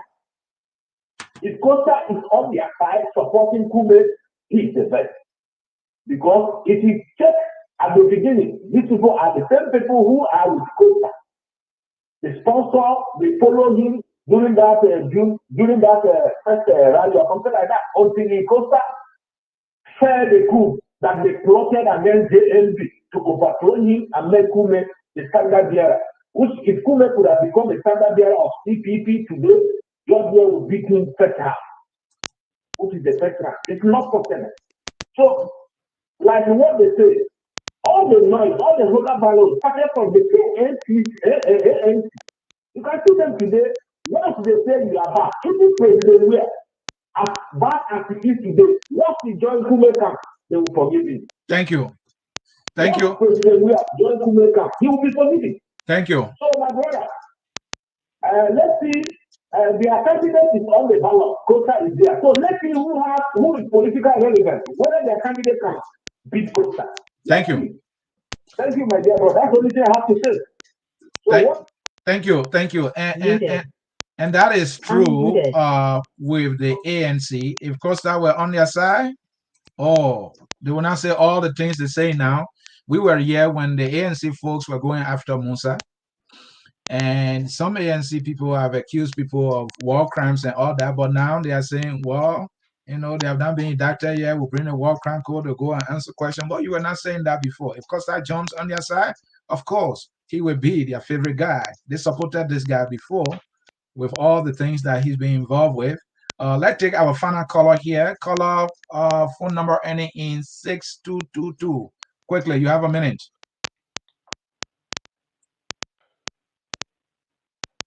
Mr. Ansony, good afternoon. Good afternoon. Your name, please. My name is Emmanuel, and I call from North Carolina. Please. Go ahead. Oh, the issue with Henry Costa and all the negativities that is attached to Costa. I think it's kind of sad. Most especially, we are all in the opposition and we knew exactly how it all started, and we are at a place again where we are about to will be against one another, and the incumbent will come and drag us with ease because we hate one another. The issue with Henry and that of Star Joseph is going to be a tough one. I'm not a fool. I'm not a stupid person to say that, because I just want to drag Star Joseph, and it's going to be a tough one. But at the end of the day, Henry is going to win this election. I'm of the strongest conviction. Look, I know a lot of times people say, Costa is so negative, and some things he says is so demeaning, most especially when it came to the 2017 election, the election of Joseph of Waka lost, where he called the TK, wicked TK and all these things. It was part of the electoral process where he was defending himself. and his staff. That recently they came out with another quarrel. Costa went to Monrovia, and the play was empty and nobody came. It sounds so funny because the time Costa left and went to Monrovia, we were part of a collaborating political party, and everybody was waiting for Henry Costa. It was a protest time, and the entire country waited for Costa.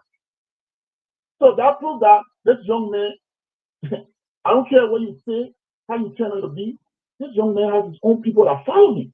Oh, that's true. He has people. My brother that's sitting right here right now. I follow Costa holistically. We all listen to him. We all listening to him, but those who will vote for him, would they be more to pull him on top as the winner? That's what we're saying. And has he been a good example to those who follow him, or has he been an example of a good citizen, with the things that we see him do? Oh, I think Costa is a good citizen. He's a very good citizen. And you talk about him being up there to yeah, I agree. He's a good citizen, but has he been setting some good examples and bad examples as well? Will you say that? I think Costa has his own flaws. He's not a perfect human being. Okay. We all got our own shortcomings. Costa has his own shortcomings. I follow Costa. When Costa in the wrong, I tell you in the wrong. No man is infallible. Every man is liable to mistake. Thank you. So I don't see Costa to be a demagogue or somebody who can do things that he's not going to be on the wrong side. But hey, we all just agree to agree. That's a place. Oh, we lost that color there. We lost that color, but we will leave it there. Mamba, quickly. Let me see here. There's somebody who's been calling here, called 7 times. I don't know why. Let me see if I can get this person on the line. They're calling directly. Let's see if this person will pick up, and then we will wrap it up here quickly. That person is not picking up. Folks in cyberspace, if you're just watching us, this is the Hour of Politics with me, Ansony Sieh. We have been discussing Henry Pedro Costa, his politics, his advocacy, being a talk show host, and his recent trip to Liberia. This caller seems not to be ready. Mamba, let's wrap this thing up because of time. You're listening to the callers, and then you're closing, please. Oh, Mamba, please. That person is calling. Let's see it. Let me do justice to this person. Hello there. Yes, sir. Am I on Focus on Liberia? This is Focus on Liberia. What's your name? Ansony Williams, calling from Minnesota. You called to participate? Yes, sir. All right, quickly. You have a minute.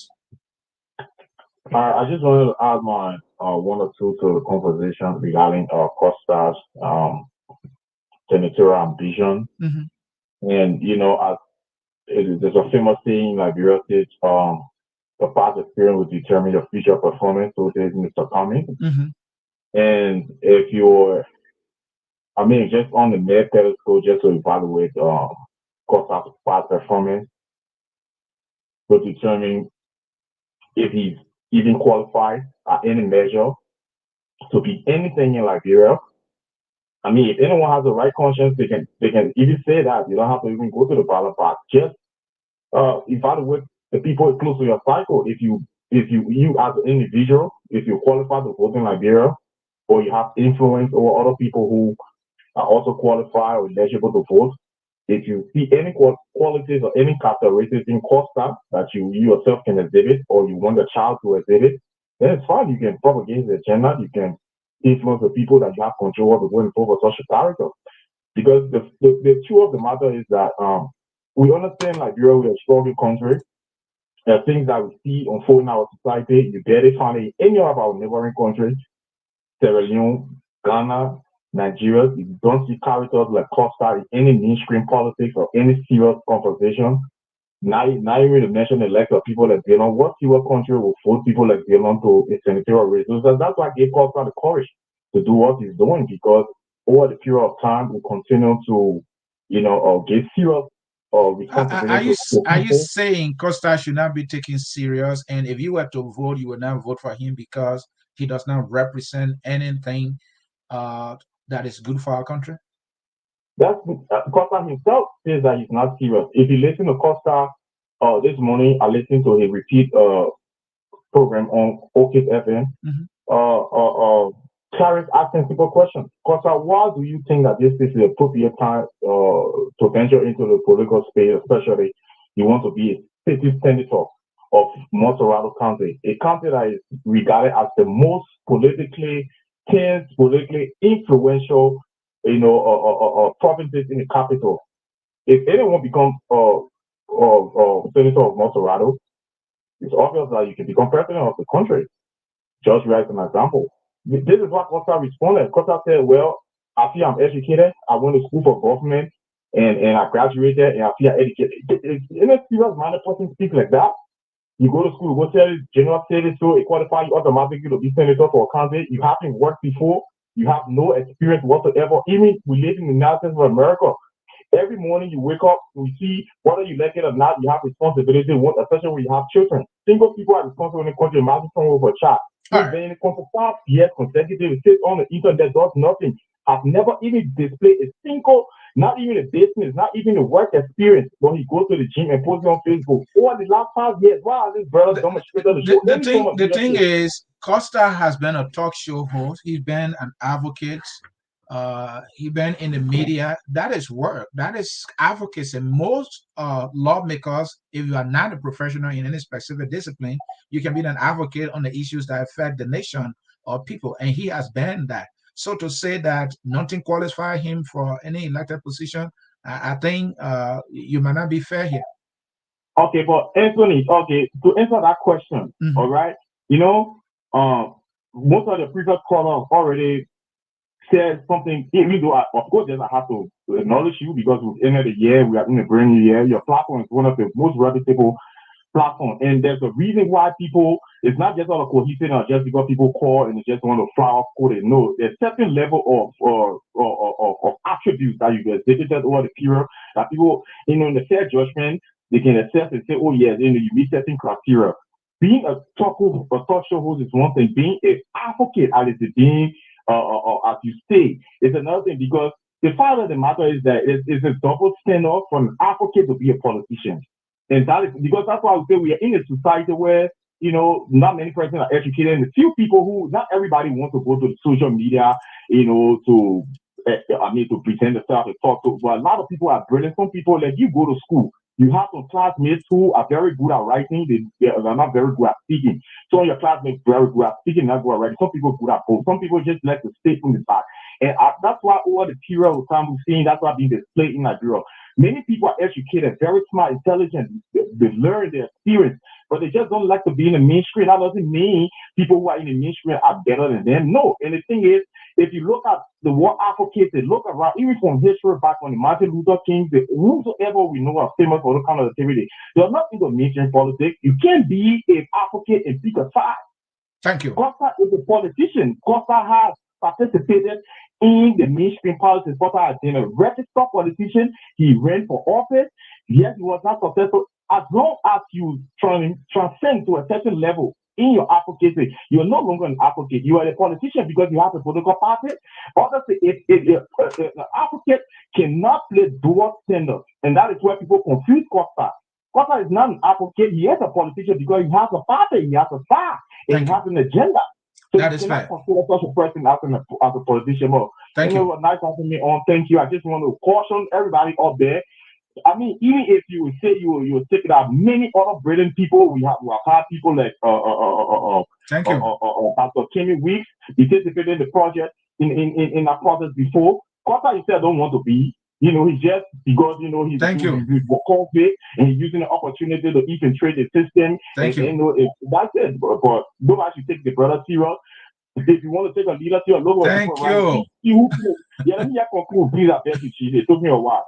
See the people who, like, you want leaders, the people who accompany our leaders, say your company. See who Costa sends around to propagate the agenda. People like Darlington, they like it and he push around. Who doesn't even have his own sense of direction? Stays in America for how long? You're gonna say that? You're gonna say that about the young brother? I think. Whatever he's saying, the Wolfpack Jeffrey and then for that kind of playboy. I have to let you go. Thank you. Well, Mumba time is fast spent. He called like 7 times. That's why I thought to do justice to him. your brief response to the call-outs, and then your closing, please, because of time.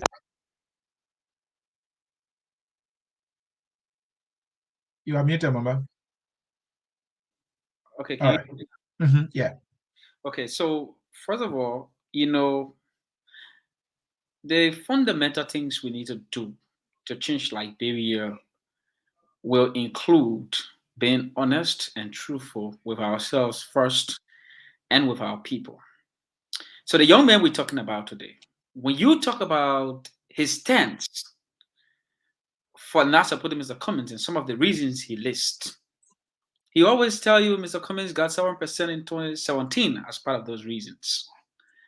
Now, Henry Costa suffers from selective amnesia because if he has forgotten he ran in District 6, he was beaten mercilessly by Reverend Anders. Reverend Anders had over 18,000 votes. Costa has somewhere around 3,000 votes. That was a segment of Multirado County. Understand that Multirado County has 17 districts.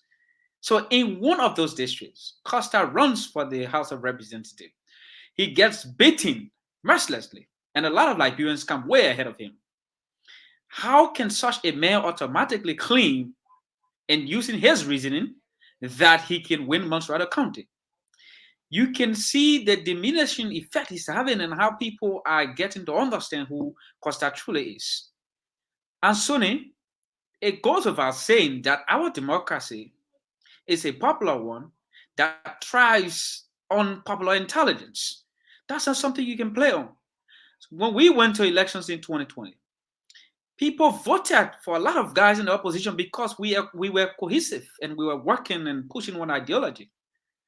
Costa, taking himself better than others, automatically thought it was because of him or his likes that people supported the opposition, which is far-fetched and untrue. Liberian people saw men, credible men and women in the opposition community and working together. They believed that we could, present a difference. By the time power got to the head of Costa and his likes, they decided that automatically it is because of them the Liberian people were supporting the opposition community. 2 days ago, Costa came to Liberia. What happened? He could not even gather 500 people. If I want to go to Liberia today and I spend $25,000 as Costa did, I will have way more people come to welcome me than Costa did. So look, did you say 500 people? 500 people. That's the number that came out. You saw the number. If that is not even more than the number of people that were out. The United Party headquarters is very tight. You put 200-300 people there, it will look like you have over 1,000 people. Now, I want you to compare that to the time Costa came to Liberia in 2019, 2020. You saw thousands of people came out. It was not because of Costa. It was because there was an ideology. There was an opposition conglomeration that the people believed in and they wanted to support. It was not because of an individual. And it is foolhardy for anyone to believe that it was because of a single person that the Liberian people decided to come out or to support others. No, we were together and people were supporting individual segments at all points. Now, we in the ANC are not suggesting that we want to go to election and neglect the rest of the people. No, we want every Liberian citizen to support the ANC. We want even President George Weah to support the ANC and Mr. Cummings. Because what we're telling you and what we're telling Liberian people is that Mr. Cummings will be a better leader than George Weah. Mr. Cummings can lead Liberia better. Mr. Cummings can bring prosperity to Liberia that will benefit George Weah and CDC and the people in Unity Party and every other Liberian citizen. He has what it takes to deliver Liberians from suffering and struggling. We do not want to put people in office simply because we want to put people in office. We want to put people in office who will deliver on the goods, people who will live up to the promises they will make. We do not want to make a senator, for example, in Henry Costa, who will insult our mothers and our brothers and sisters when they disagree with him. That is not what we want in the Liberian leadership. Because look, when you are a senator or you are a representative or wherever you sit in government, at some point, you are considered the face of the people. You represent the suffering of the people. The people will disagree with you sometimes. Sometimes they will be harsh on you. But you have to be respectful of their views, regardless of where they stand. You have to explain yourself to them. You will not have to insult them. Henry Costa will be insulting our mom, our pa, our brother and sister everywhere when we disagree with him. We do not want that in the Liberian Senate. And there's no way he can get elected. We want a different Liberia. We want leaders that will raise the bar and put our people at a better pedestal. People who will raise the Liberian people standing. People who will believe in Liberia. People who will lay down literally their lives for the sake of the ordinary people to ensure that their brothers and sisters cannot go to bed hungry. It's not going to be about lining your pocket and living large while the rest of the citizenry suffer. It will be about changing the collective existence of Liberians and giving a difference, something we've never witnessed since the founding of this country. What we've experienced as soon as I close, since Liberia was founded, is that certain group of people, whenever they come to power, they neglect a certain segment of the society. And let's go as far back as 1847, when the settlers took over. They decided to neglect the blacks and the aboriginals that were on the ground because they thought they were more sophisticated and intellectual than the rest of the people. But at the end of the day, after 133 years, what happened? We went to war. When Samador took power, what did he do? He neglected another segment of Liberians. And what happened? He died. Look, if you elect people like Costa to power, you are going to be perpetuating that repetitive failure in our governance structure. Now we are talking about the ANC and the CPP and Mr. Cummings, who is telling us and all Liberians that, yes, while we disagree with Costa, we disagree with other Liberians, we are not trying to tell you we will take away their Liberian citizenship or we do not see them as Liberians. What we are trying to do is to teach them how to be better citizens, to believe in Liberia more, to believe in our ideologies that we can change Liberia for the benefit of each and every citizen of Liberia. It's been good today on this show. I want to thank you for the opportunity. I want to thank all the people who follow. To those who disagree with me, I respect you. I mean, your disagreements, I respect them. I may not agree with you. To those who were here supportive, I want to thank you very much for coming on the show. I will do this anytime, any hour, once I'm called to talk about Liberia and to talk about Mr. Cummings and the ANC. Thank you very much, Ansony, for the opportunity to sit on the platform. It's been a good discussion. May God bless you and may God bless Liberia. Thank you. May God bless you. May God bless our dear country, Liberia. And folks, this is how we come to the end of yet another edition of the Hour of Politics. Here we talk politics.